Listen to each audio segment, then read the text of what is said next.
Now, on 105.9 FM and streaming worldwide on the WMAL app, O'Connor and Company.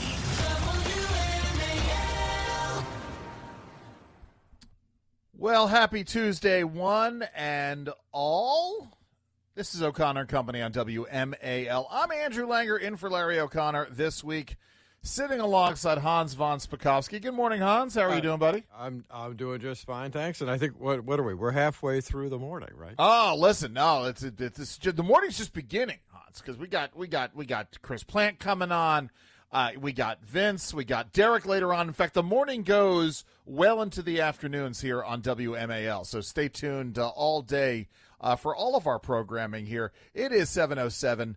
We are making sense of the news here on News Talk 105.9 WMAL. We got a great show coming up. The next hour, just added Justin Reamer. He's the CEO and president of Restoring Integrity and Trust in Elections. I referenced this story out of PG County. Out in the county, where they've been requesting the election records, the voter registration records of this school superintendent. Justin's going to join us to talk about this. Then, of course, we've got Schlepp, the gamer who was kicked off Roblox for daring to expose child predators on the platform. He's joining us along with his lawyer, Stephen Vanderpoorten. But joining us right now because this is such an important story. Zack Smith from the Heritage Foundation. Zack, I mean, we weren't surprised. We'd had a conversation with Joe DeGeneva. He sort of laid it out for us that the dismissing of these indictments against Letitia James and James Comey were going to happen. They happened without prejudice. Break us down for what happened yesterday and what it means. Zack Smith, by the way, he's a former assistant U.S. attorney in the Northern District of Florida, currently senior legal fellow and manager of the Supreme Court and Appellate Advocacy Program at the Heritage Foundation's Meese Center. Yeah, thank you for having me on the show this morning. Always. So, look, I think many people weren't surprised by the ruling yesterday. It was a judge from South Carolina who's sitting by special designation in the Eastern District of Virginia.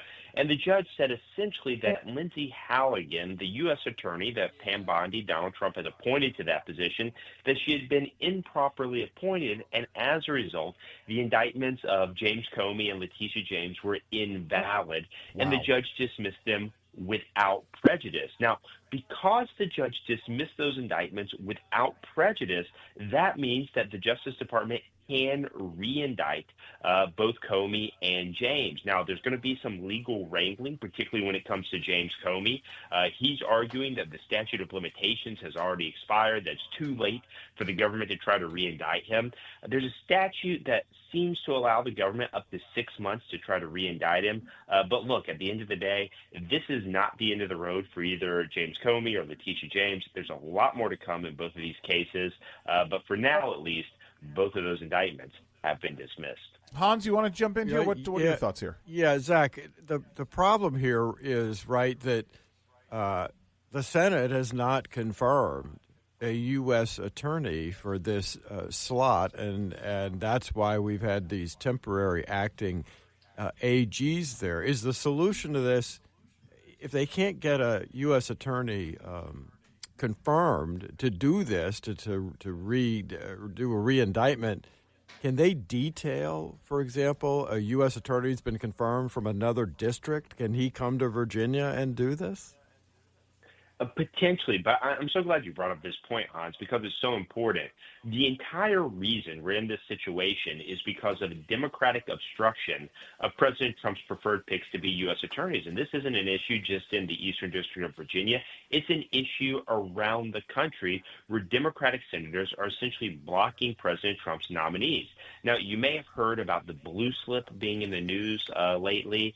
That's not in law anywhere. It's just a Senate tradition where essentially if a home state senator refuses to sign off on a presidential nominee, refuses to return the blue slip for that nominee, then other senators, as a courtesy, will essentially refuse to advance that nominee forward. And what we're seeing Democratic senators do now in unprecedented numbers is refusing to turn the blue slip on the president's nominees.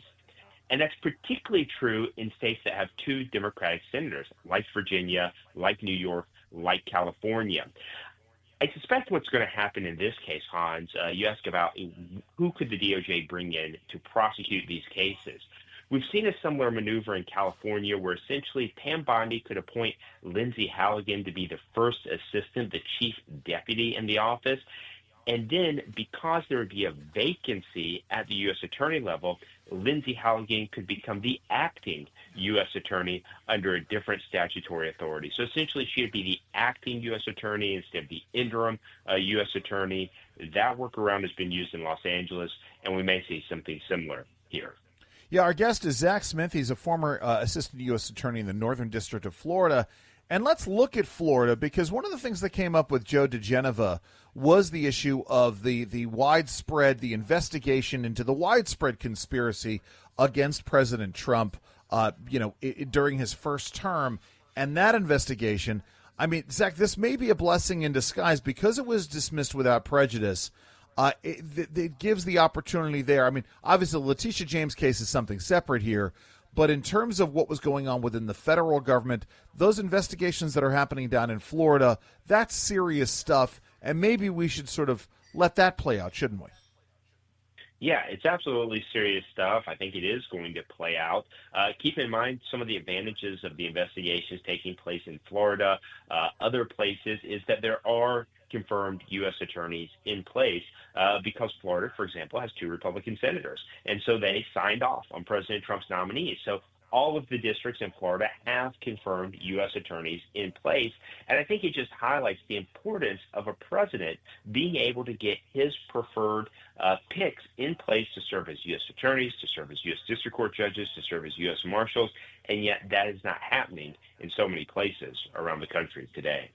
Hans, what are your thoughts here? Well, I'm just going back to the Senate and the fact that Senator Thune is upholding the blue slip process and letting Democratic senators block U.S. attorneys from getting confirmed. And that's, look, the U.S. attorneys are the workhorses of criminal prosecutions across the country. And when they're not in those positions, it's very hard to get tough on crime. I mean, Kash Patel is doing a great job at the FBI, but the FBI does the investigations. They then have to hand their files over to the Justice Department to prosecute. And if there's no U.S. attorneys there, they can't do that. Yeah. No, that's exactly right, Hans. I think it is a crisis-level issue right now. I think this is why you're seeing the president really leaning in to calling for the blue slip process to be abolished because of his frustration over issues just like this. And we're seeing this, again, play out across the country. And so this not only has implications for Letitia James and James Comey's case, but this has implications for cases brought against drug dealers, gang members, child predators. So these are very real, very important issues, and I hope the Senate can resolve this very quickly. Well, listen, Zack, we're going to leave it there. Thank you so very much for joining us today. Of course. Thank you for having me on the show. WMAL, making sense of the news. Live from the Home Paramount Pest Control Studios. Home Paramount, the leader in pest control since 1939.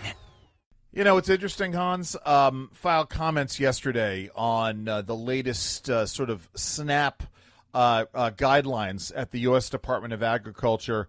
You know, there's a lot of talk, a lot of work on processed foods and the processed foods issues. We've got to make sure we don't throw out the baby with the bathwater here. Boy, that's not a Freudian slip with the story we're going to tell. Story coming out about Campbell's soup. Are you a Campbell's soup fan? Of course. I mean, they've been in the business for like 100 years. In fact, I have to admit, I had some Campbell's soup yesterday for lunch. Well, there you good for you. Stir up with Campbell's soup is good food. I used to come home and have my vegetable alphabet soup when I would come home from school. I would make some of that for myself. But there is a scandal. The Campbell Soup VP and Chief Information Security Officer was secretly recorded saying the company uses bioengineered meat. Their products aren't healthy, and it's mostly poor people who buy them. Let's hear cut number 5. A former Campbell Soup Company employee is taking legal action against the food giant, and he's making some explosive allegations about one of its top executives. Good evening, and thanks for joining us at 6. I'm Ty Steele. I'm Kimberly Gill. Those allegations are now at the center of a lawsuit claiming the company's vice president went on an hour-long tirade attacking the company's products and employees before taking aim at its customers. And the former employee recorded it all. Eric Erickson shares that recording and what the company is saying about it. We have poor people who buys our shit. And that's just part of an over an hour-long rant, says former security analyst for Campbell's, Robert Garza of Monroe. I don't buy Campbell's products barely anymore. It's so healthy. Now that I know in it, even in a can of soup, I look at it, look at meat, bioengineered meat. I don't want to eat a piece of chicken that came from a 3D printer. You?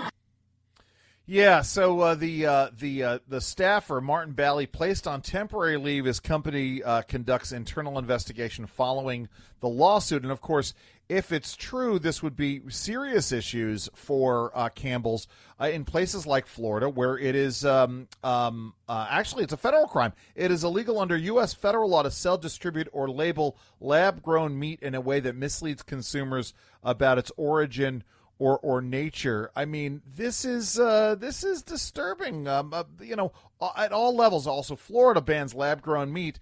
Hans, your thoughts here?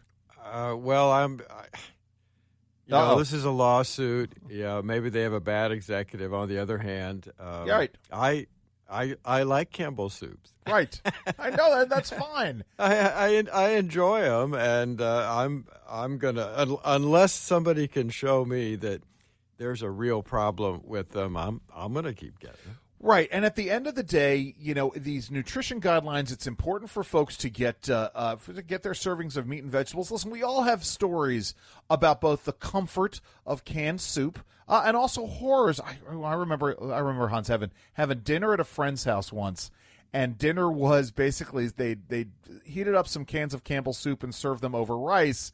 And I was horrified. On the other hand, you recognize that for some people, this is how they get a square meal.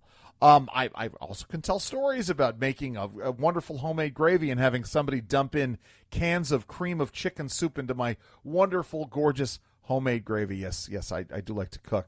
But this is some serious stuff, and it couldn't. I will tell you, it couldn't come at a worse time for Campbell's, which is what makes it suspect in my mind. Because as we're having this national discussion over nutrition standards and processed foods, this story I think is just a grist for the mill. I mean, do you find that suspicious as well?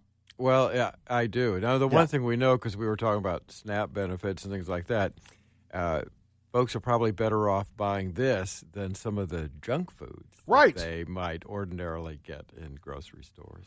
Right. It's all a matter of options and recognizing that different people have different things going for them. And so, one of the things that I've long said is we've got to make sure that whatever definitions of ultra-processed foods that are out there, that they recognize that there have to be some choices that need to be made. And the wonderful thing about Campbell's is that at the very least they are offering up a variety of different options. The heart-healthy options that are out there, the low-sodium options that are out there. Let's go here. Here is more of this news report about the tirade. Let's play cut number 6, Michael. The recording allegedly of Campbell's VP and Chief Information Security Officer Martin Bally. He has no filter. Bally, along with another supervisor and Campbell Soup Company, named in a lawsuit filed Thursday. The suit claiming Bally made racist remarks, admits to coming to work high, and Garza fired for coming forward. What do you think about the things that he was saying? Oh, just pure disgust. Garza says he usually worked remotely for Campbell's headquarters, based in Camden, New Jersey. But thinking he'd be discussing his salary with Bally, he says the recording taken in person at a restaurant. Garza says he felt sick after the rant, deciding to go to his direct supervisor in January, keeping the recordings to himself. He had never had any disciplinary action. They had never written him up for poor work performance. Garza says no one at Campbell's ever followed up. Wow. I mean, listen, listen, this guy sounds like a real treat to work with, Hans. And we've both probably worked with people who this reminds us both of. Unfortunately, you're right. Yes. But nevertheless, I immediately get suspicious of these things. Listen, we've got so much more to get to. Right now, it's 7:23 on WMAL.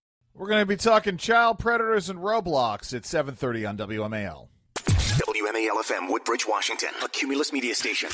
Making sense of the news. News Talk 105.9. News now. Now on 105.9 FM and streaming worldwide on the WMAL app. O'Connor and Company. Well, hey, everybody. It is 7:37 on News Talk 105.9 WMAL. We are making sense of the news. Good Tuesday to one and all. I'm Andrew Langer in for Larry O'Connor today. By the way, if you've missed any of today's show or any of this week's show or last week's shows, you can always check out the O'Connor and Company podcast on the WMAL app.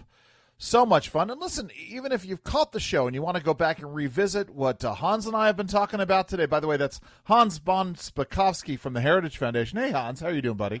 I'm doing great, Andrew. You know, you haven't stumbled once on my name. You must have had a lot of coffee this morning. Day ain't over yet. Now you jinxed it. Now I got to go. Now I'm knocking wood here. I'm going to go pull out the sage and light it on fire to make sure that I don't do that. But, yeah, go check out the podcast. It's good stuff. So we got Justin Reamer joining us in the next hour, the CEO and president of Restoring Integrity and Trust in Elections, to talk about what's going on with this former superintendent in PG County, illegal immigrant. And then we've got this, most importantly, because we're going to kick it off now, we're talking with this guy, Schlepp. He's a gamer who was kicked off of Roblox for the crime of actually wanting to see child predators booted off the platform. He's going to be joining us at 8:35 along with his lawyer, Stephen Vanderpoorten. And, you know, we talked about this yesterday, Hans. Roblox, which my kids don't use Roblox. Do you? I don't know if you do. You have kids?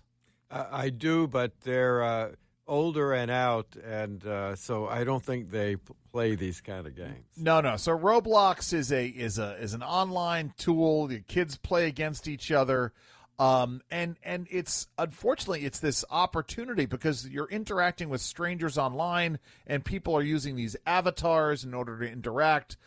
It is apparently very easy for child predators to gain access to this. And this guy, he was really a kid, Roblox, this kid, Schlepp, he was in fact targeted by these predators and pushed back against it. And then he was banned because he started posting about this on YouTube. Here is what he had to say in a social media video. Go ahead, Michael. Play cut number 10. I have just gotten a legal complaint from Roblox. I'm not even joking. They have sent a cease and desist letter to me, and they've gone ahead and banned every account I own. And you might be wondering, what heinous crime did you commit to possibly deserve that? Well, what I did was get predators arrested on their platform. Actually, 6 of them. I got 6 predators arrested within the Roblox community. Some of them, the crimes are so heinous, I can't even say here on TikTok or wherever this is going. And the thing that's crazy about it is that Roblox has taken a more firm action against me, a person getting these people arrested, a person that law enforcement has made public statements saying that they are glad when people like me go ahead and give them information so that they can arrest these people.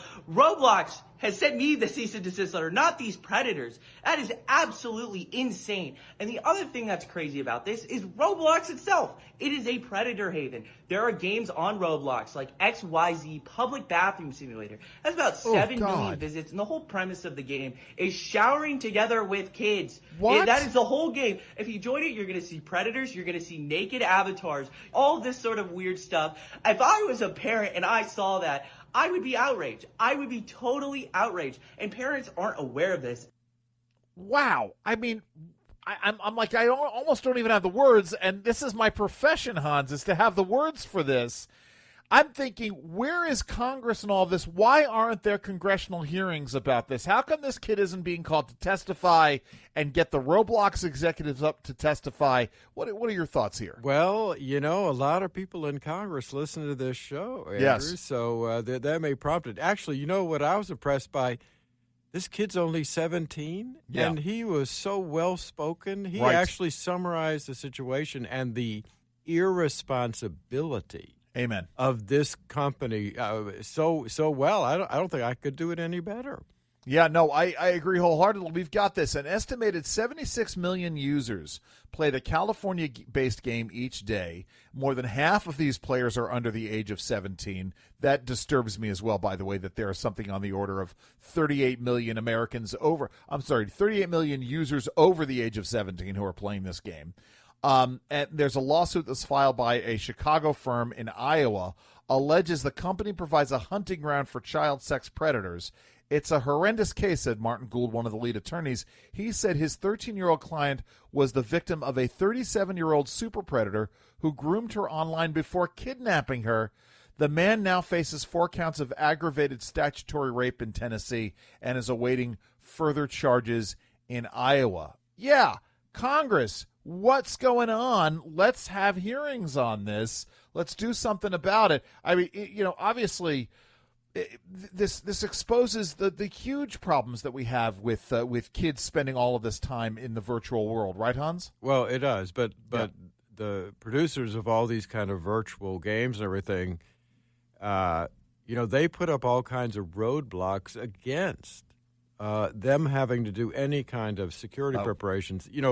Think about the case that we had before the Supreme Court, just recently, where porn sites went to court over the fact that Texas and other states simply wanted them to make sure that people were adults before they got it in the site. And they're going, oh, this is a violation of our First Amendment rights. Well, yeah, I mean, listen, I have problems with sort of databases of people's faces and that kind of information. On the other hand, we have to find some kind of common ground here, some kind of middle ground here to deal with this issue at the very least, right? The minimum standard is, how about you don't threaten a kid with legal action if he is exposing child predators on your platform?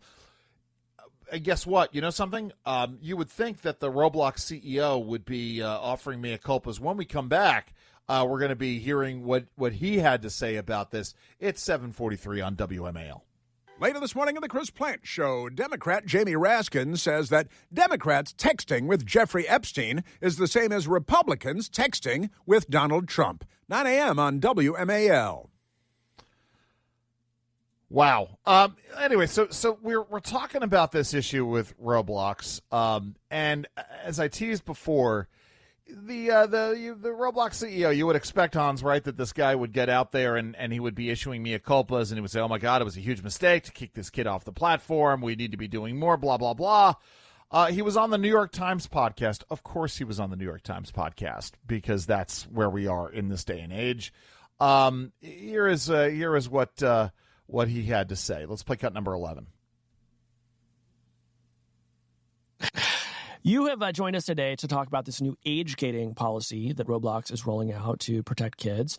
And I think we should start by just talking about the scope of the problem here. What has led you to this point, and how do you think of the problem of predators on Roblox? We think of it not necessarily just as a problem, but an opportunity as well. How do we allow young people to build, communicate, and hang out together? How do we build the future of communication at the same time? So we've been, I think, in a good way working on this ever since we started. And when we were, this was almost 18 or 19 years ago when we first launched the company. Full stop. We've been working on this for 18, 19 years. You're doing a heck of a job there, Brownie. This is obviously it's not working. And Hans, you and I have both been in D.C. long enough that it's public relations 101 that maybe you don't say that the child predators on your platform are a quote-unquote opportunity, right? No. In fact, he basically refused to answer the question. Right. And well, that is public relations 101, is you don't actually answer the question. Right. Yes. I just couldn't believe that answer. And that answer in itself shows, again, how irresponsible these folks are. Because what he should have been saying is, listen, we we welcomed what this 17-year-old gamer did in helping us stop predators from being on our platform, and we want more people. Anyone who sees any kind of activity like this, we want them to contact us. We want to get them off the platform. That's what he should have said, and of course, he didn't do that. Here we go. So here he is, the Roblox CEO, talking about their age estimation feature. Let's play cut 11B.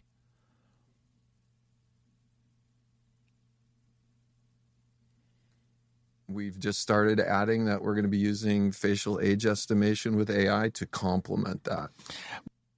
Got it. So they're going to have a database of kids' faces on their platform. What can possibly go wrong there, Hans? Listen, I don't want to make light of this because it is serious.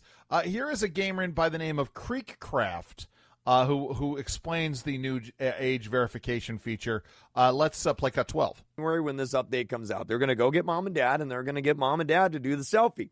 And, well, that poses a very interesting problem now. Because if you have mom and dad doing your selfie for you, well, now you're going to get ranked as above 21 years old, which means you're going to have a bunch of 10-year-olds who can only talk and play with people above the age of 21. You're going to have kids who can only talk and play with adults. No other kids, only adults. That seems like a really big problem. Or the alternative could also happen. If you're one of those weird people on Roblox, you know what I'm talking about. What's stopping you from just getting, a younger sibling or some kid in your family to do the verification, and suddenly you're an adult that can only talk and play with little kids? That seems like a problem. Yeah. This is a an issue that is so fraught with peril at the end of the day. How about this, parents? I get this. Why don't you get your kids outside? They don't even have to play sports, right? If you get them, get them in a theater program. All right, maybe not. Get them doing ceramics. Get them doing something where they're out of the house and they're not. Get them in a woodworking program. I was going to say get them into scouting. You can't even trust scouting anymore unless it's one of those the offshoots of scouting that are out there. So many positive ways so that your kids aren't spending all of their time on the computer. Interacting with potential adults, right, Hans? Yeah, and look, the easy way to think about this is, would you allow strangers to enter your house while you're gone to interact with your young kids? Everyone would say, good gosh, of course not. Yes. But that's what they're doing when they're allowing these their kids into these gaming worlds. Here, you can come into my house and play blocks, but make sure you don't build the fake bathroom to shower in. I mean, that just flipped me out right there to think about it. Listen, more to come. We're going to be joined by Schlepp, this young crusader, and I use that term in the most favorable way. The young crusader focusing on this and his lawyer in the 8 a.m. hour right now at 7:53 on WMAL.